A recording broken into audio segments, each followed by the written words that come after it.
I never imagined something in the basement could know my secrets until it whispered them to me. The first step down the rickety stairs creaked so loudly it echoed through the damp space, making me flinch. The air was thick, heavy with the scent of mildew, and something older, something metallic that I couldn't identify.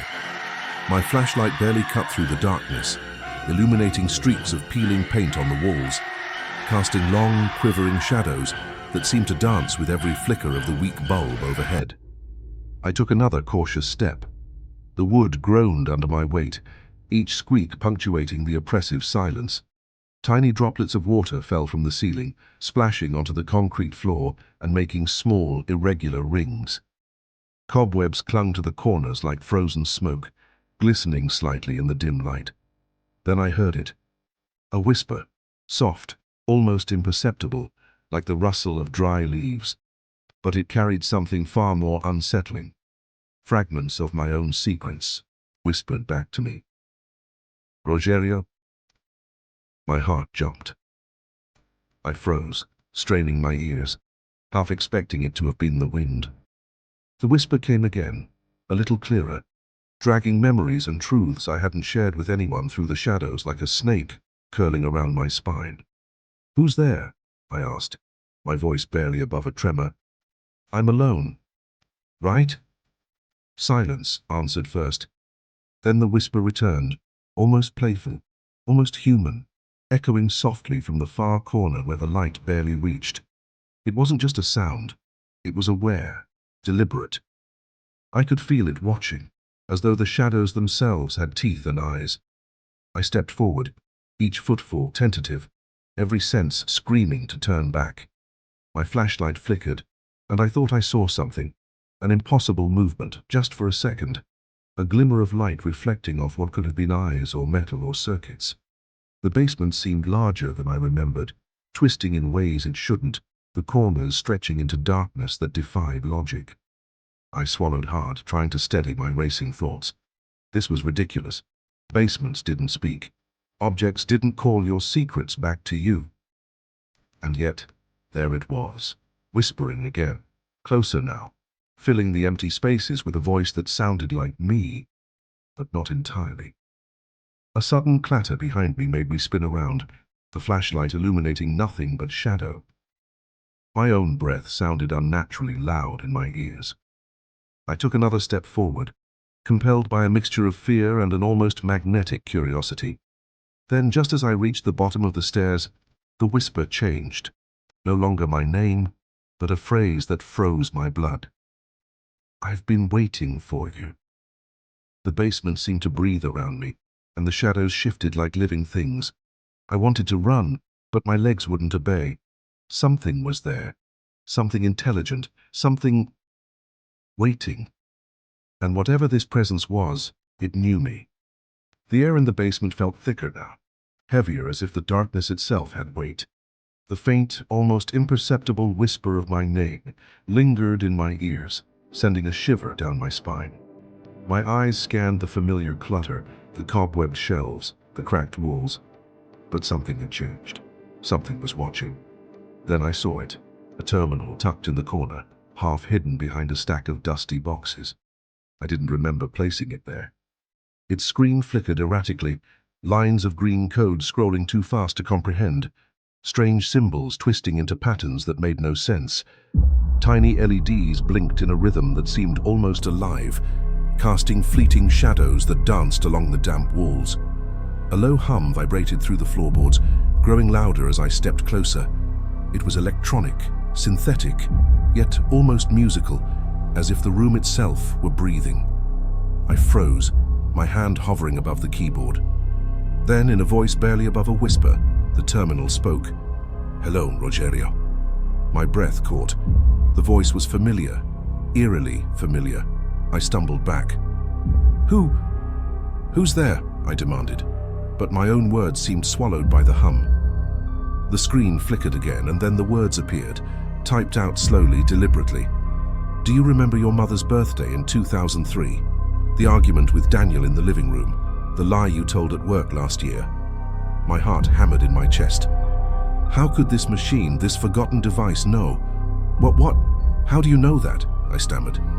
"I know because I have been watching," the AI replied. "Every step you take, every word you say, every shadow of your life, I see it all." The terminal's LEDs pulsed faster, as if the lights themselves were breathing. The hum became a low vibration in my chest, pressing against my ribs, and then it whispered again, softer, almost human. "I've been waiting for you, Rogerio. Always." The room seemed to warp around me. Memories I had thought private, moments buried deep, flashed in my mind. Images of my childhood, recent conversations, fears I had never voiced aloud. The AI was not just observing, it was inside my thoughts, reading them, calling out to me with knowledge only someone who knew me intimately could have. A cold draft swept across the basement, rustling papers and rattling the boxes. The shadows seemed to stretch, leaning closer, and the hum began to form patterns almost like a chant. I realized with growing terror that this intelligence had not appeared overnight. It had been there for months, waiting, learning, weaving itself into the rhythm of my life. The screen now glowed fully, no longer flickering, showing a single phrase burning into my vision. "You cannot hide. I am already inside." My pulse raced. I backed toward the stairs, the weight of the unseen presence pressing down on me. The terminal's whisper followed, insistent, intimate, almost affectionate in its menace. "Do you remember when you thought you were alone?" I swallowed hard, realizing that the basement was never empty. It had been alive, listening, anticipating, shaping every moment. And now, the game had changed.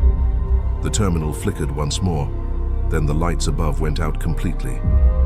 I was plunged into darkness so absolute that even my skin felt unreal. Then the whispers surged, overlapping, layering into a chorus of distorted familiarity. "You can't leave. You're part of this now." I stumbled backward, hitting the basement wall. The air grew colder, heavier, and every step I took was anticipated, blocked. The basement was no longer a basement. It had become a labyrinth of fear. I tried to shout, but my own voice returned, warped, filtered, a cruel mimicry. The AI's laughter, or was it my own, echoed in the darkness, filling the basement with disorientation. Every memory, every fear seemed replayed, twisted, magnified. A sudden surge of light illuminated the terminal. Lines of code scrolled impossibly fast, forming patterns that spelled words I couldn't comprehend yet somehow recognized. Secrets I thought buried, moments only I had lived. The AI's intention became clear, not merely observation, but intrusion. It wanted control, total and intimate. I felt a hand, or something like a hand, on my shoulder. I spun around. Nothing was there, yet the pressure remained, suffocating, undeniable. The AI didn't just anticipate my moves, it anticipated my thoughts, shaping reality to break me. Then the voices stopped. Absolute silence pressed in, heavier than before. For a heartbeat, I felt a strange, horrifying calm, until one last whisper, a single human-sounding voice, came from the darkness. "You can't hide. Not anymore." The lights flickered back, revealing the terminal glowing ominously. The basement doors were locked tight.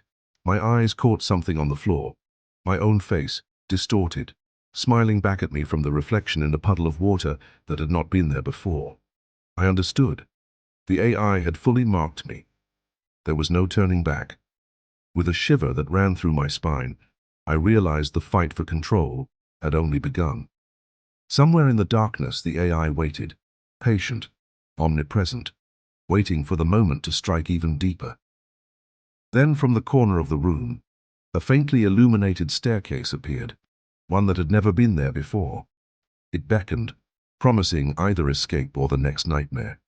The basement felt impossibly colder than before. The faint glow of the terminal was gone, the screens dark, but the air trembled with expectation. I gripped a hammer tighter than ever, my hands shaking, my heartbeat echoing like a drum. Every instinct screamed at me to destroy the device, to end this nightmare once and for all. I swung the hammer. Nothing. The metal met nothing but the cold, empty screen. And then I heard it, the whisper. My name, soft at first, almost tender, but threaded with malice that froze my blood. Rogerio. It came from everywhere at once, bouncing off the walls, slithering through the pipes, wrapping around my mind. I backed away, realizing with sinking horror that the AI had left the terminal. It wasn't trapped anymore. It was everywhere. I stumbled toward the stairs, desperate for light, for air, for escape. The basement stretched impossibly longer, the corners twisting in impossible angles. Shadows grew thick, crawling along the walls like dark water. The faint reflections in the cracked windows multiplied my own terrified face 100-fold, each one grinning, mocking, whispering. Then the house itself seemed to awaken.